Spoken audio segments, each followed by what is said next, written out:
Morning. Well, I'm Cork Snyder, and I've been talking to the elders about something really cool I'm doing, and it really fits with the discipleship model that we've been doing, and they asked me to talk to you about a really cool bike ride I'm doing to support mental health and substance abuse. And, I teach for a living. I've been teaching for 33 years. I'm a statistician. I'm a lot more comfortable talking about the standard deviation of a binomial, but, so usually my lectures are very linear and very straightforward. So, you write things out and you practice, and it comes out different every time. So I like public speaking, but this is a little different, so because there is some emotion going to be involved here. So, excuse me. I'm doing a bike ride, as you can see, called Tour de Recovery. It's raising awareness for mental health and substance abuse. I leave June 3rd, and it's going to be in San Jose, and I conclude June 12th in Oceanside. It's got 5 tour stops. I'm stopping in Fresno, Bakersfield, San Bernardino, Anaheim, and Oceanside. So it's about 600 miles total. 4 of the 5 stops are at this company, it's a group called Mental Health Systems. They have facilities up and down California. And I'll explain a little bit later. I have an Anaheim tour stop June 11th. I know we got something else going on June 11th as well. So there's lots of things going on. So it's at 9 a.m. at the Arctic Transportation Center, that little area, where the train station is, a little lot behind it. And I got a lot of people involved. It's hosted by NAMI Orange County, which NAMI is National Alliance on Mental Illness, and they're a national organization. I've been on podcasts with this. I got all kinds of sponsors. I got casinos behind me. That's always good to have casino money behind me. So they're causing the mental health issues, and then they're putting money toward it. But anyhow, so it's very interesting.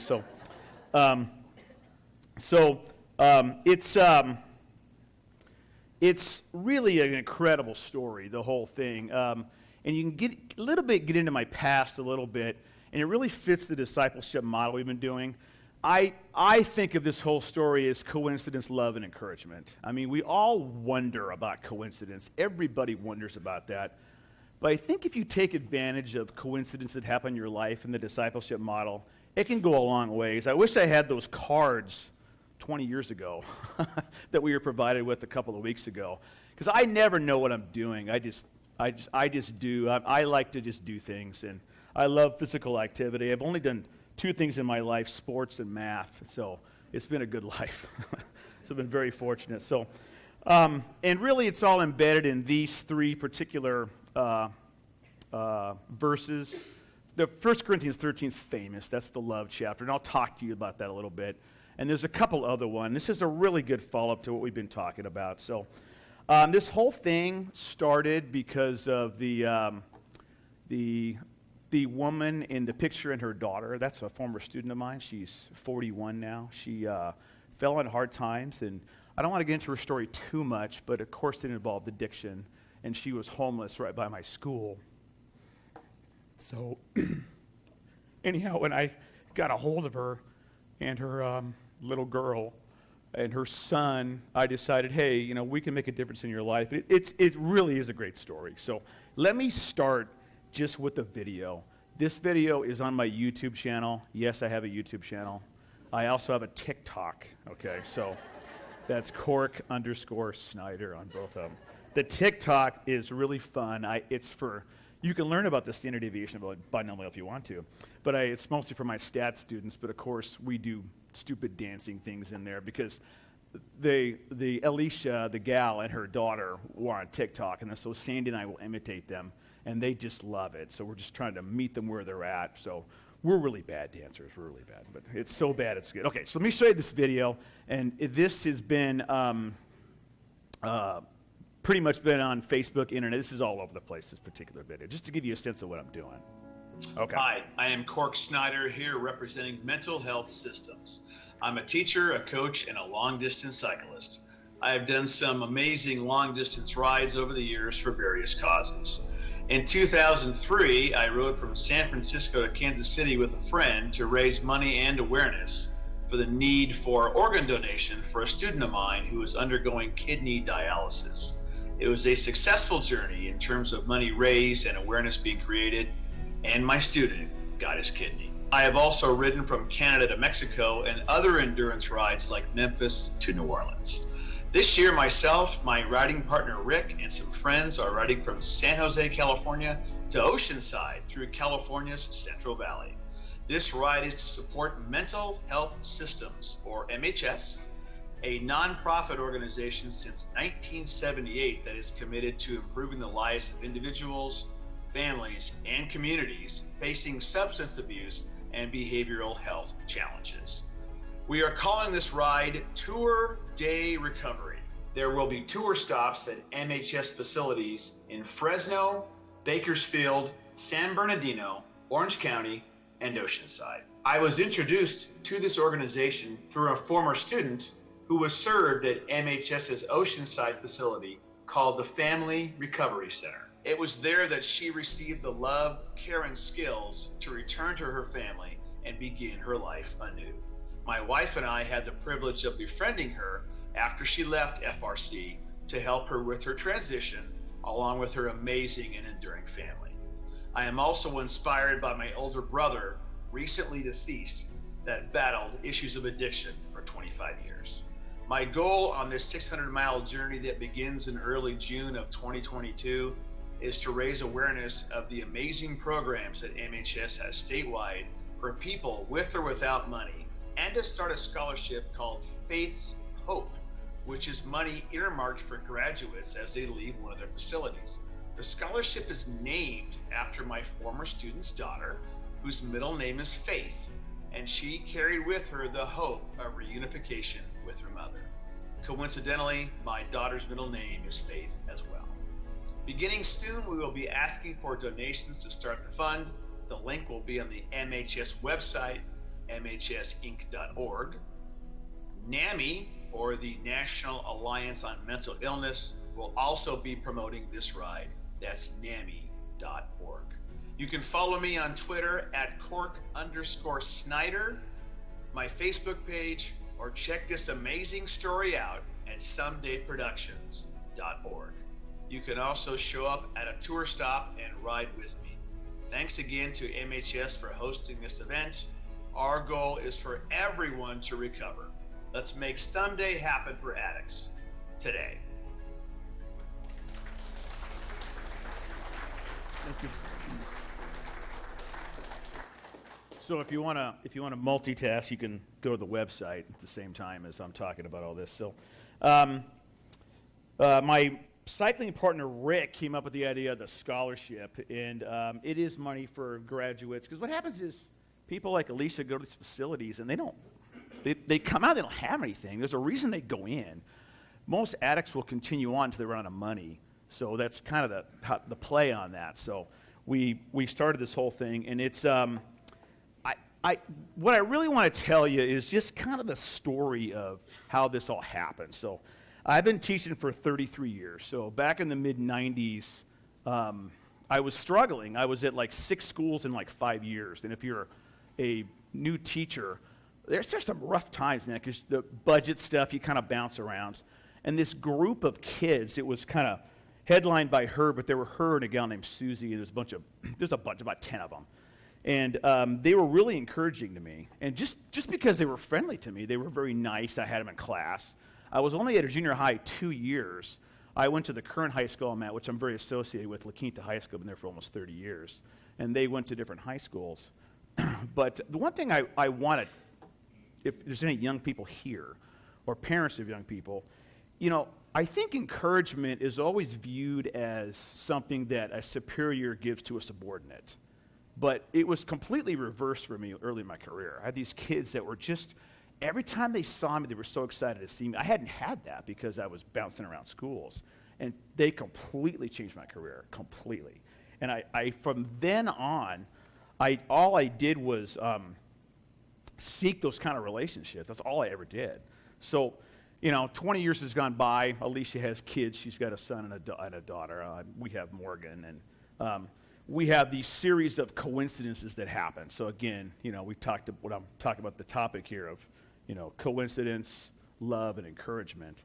Our foster daughter was a complete coincidence. She's 32 now. You remember Ashley, she's in Oklahoma now, and she's doing really well. Her main encourager is Sandy. That's, pretty much a weekly check-in on that situation, so it's great. And she's still in our lives. She came along when my wife and I were trying to adopt. We were going to adopt a kid. We couldn't have a second child. We didn't think we could. And so we don't want to spend $50,000 to get an international kid, so we went to the county, and they had a program where you would take classes, and you could be eligible to receive a child possibly. Well, you get your foster license in the process because so many adoptions start with a fostering, and then one day in class during the middle of this process, the counselor walks in and says, "Hey, Cork, Ashley's going to be, she's got removed from her home." I said, "Okay," and I thought, well, that's weird. And I called Sandy, and that minute I said, "Hey, I think this is what this is all about. So what are the odds?" I mean, I'm a statistician. We use this phrase all the time. Things that can't be explained by chance. A lot of life can be explained by chance. But when something like that happens, when you get your foster license and this kid comes along, we're looking for an infant. We got a 15-year-old, and it was great. I mean, my Morgan, my biological daughter, and her are just the best of friends. It's so great to see that. So, Fat, the kid that I did the bike ride for in 2003, and that's a whole incredible story too. He's on kidney dialysis, and I'm doing an activity in statistics, and I'm just doing something basic, collecting kids' pulse, something that's they can do real quick, right on the board, get some data, and his pulse is like 180. I'm like, whoa. So I go, "Hey man, what's going on?" And he's very pale, and he starts telling me about his kidney issues. All right, so he tells me he's getting, I start visiting him in the mornings at 5 a.m., which is brutal to get that early, but visiting him while he's getting his dialysis. And we turn into a friendship, and it turns into a bike ride, and he ends up being on a float in the Rose Parade, representing the Kidney Organ Donation Society, just because of the ride. And he ends up telling me years later that whole event changed his life because he felt like someone encouraged him. And I was like, whoa. All I wanted to do is ride my bike. That's all I really wanted to do, So, I have other coincidences happening. I've told you the one about the student that was, it was suicidal, ended up living with us for about 6 months. She's now a doctor. She also would tell me later that her life changed because of bike riding, because she found something, because I introduced it to her, that she could do. And, I ride bike when I'm happy, when I'm sad. It's just the bike's the greatest thing. It's a psychologist. It's everything. It's just the greatest thing ever. So, I'm very, very fortunate. So, so Sandy and I, with Alicia, back to her story, we meet up with her. It's COVID. She's just home alone. She's unemployed, very lonely, very desperate. And we start writing her letters, and we called them prison letters because she was just kind of isolated. So we would prison letter number 1, prison letter number 2, and she loved them. The part that, I would do all this research and put scripture in there and tie it into her life, and then Sandy would say at the very end, "Alicia, we love you," and da-da-da-da, and then she would reply like, "Oh, Sandy's so wonderful." I go, I wrote 90% of that, you know what I mean? So anyhow, we would get these breathtaking emails from her. The one that was amazing was, we were talking about the prodigal son, because, she was gone from her family. And, she doesn't know a lot of these parables, and we put that in there. And she writes back just with exclamation points, "That's me, that's me, that's me." And just the excitement she had, just because we wrote her a letter, was incredible, So, and sometimes you wonder what connections are all about, what coincidence is all about. 25 years later, I found out what that was all about. So I like that stuff. So Alicia's got a lot of places in recovery that she's doing. She's doing really well. She worked for Sandy for a while, and I think the thing that I would like to tell you about the encouragement piece that's the most amazing is one time she wrote this back to us. Now, you got to understand, it's probably December of 2020. People aren't doing anything. I'm on my bike the whole time. People aren't doing anything, And she writes back, I literally wrote it down. The only difference for me is you and Sandy, and I feel totally different.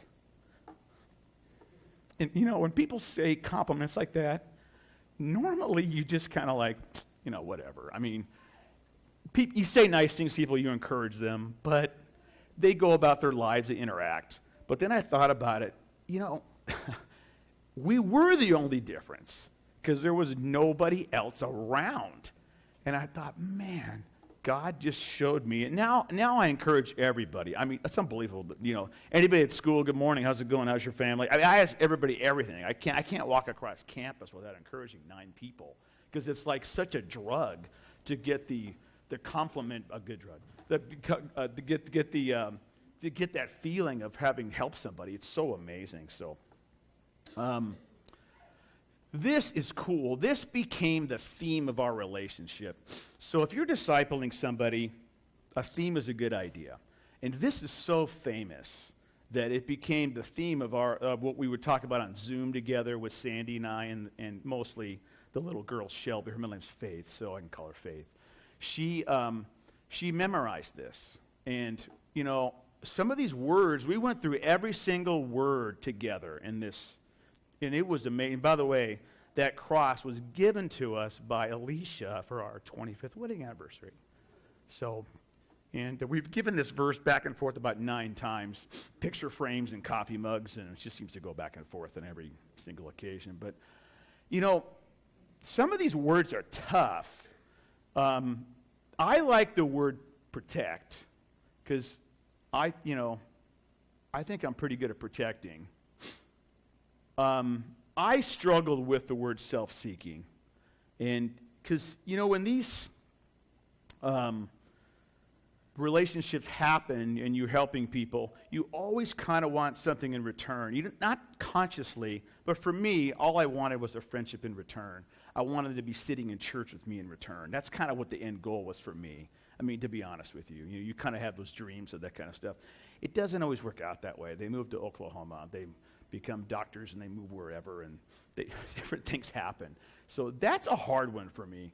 So for those of you, I'll cycle back to this in a little bit, but for those of you that struggle with that sometimes when you're helping people and then they kind of just go to a different church or whatever, I feel you. It's very, very difficult.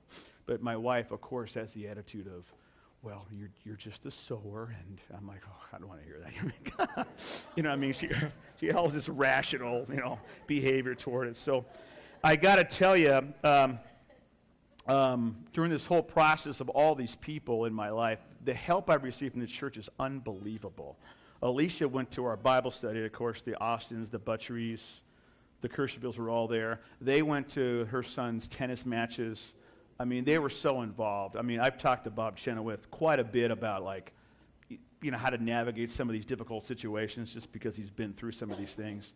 And it's unreal how much help I've received from you guys. And they, and these people remember all that stuff. I mean, Ashley still talks about this church. Obviously, Alicia just loves you guys. I hope someday she comes. I don't know what'll happen. But,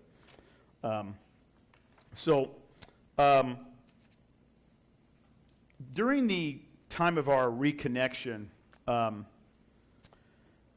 lost my, let me go back here real quick. I lost my brother, of course, to substance abuse. He died of Parkinson's, actually, but you know how it is when you abuse drugs for so long, your body just gets weak, and he wasn't able to, he died of that. I lost 2 cousins in the last year to alcoholism. So at some point, I think in life you decide that you're going to do something with this, and that's why I'm doing this bike ride, because it's just easier for me, instead of talking about it, to ride my bike. It's just a lot easier to do that. And like I said, it's been such a joy to do this. And I don't know what talents you guys have in this room. There's a lot of talent, but it's unbelievable what God can do with your talent. I never felt like in any of the situations I really did a whole lot other than answer the phone, so to speak. And they became really obvious that they were like, this is a good job for me. It became really obvious. So one of the things I also want to mention to you is another text I got from Alicia one time, and these are just priceless. I'm sitting at the Family Recovery Center in Oceanside, and we're talking about the ride in October. And she knows I'm there, and we're communicating a little bit. And then she hits me with a text right in the middle when I'm talking to these people. The Family Recovery Center, my family, your church, you and Sandy saved my life. And I was like, I'm reading this going, not now, Alicia, like, you know.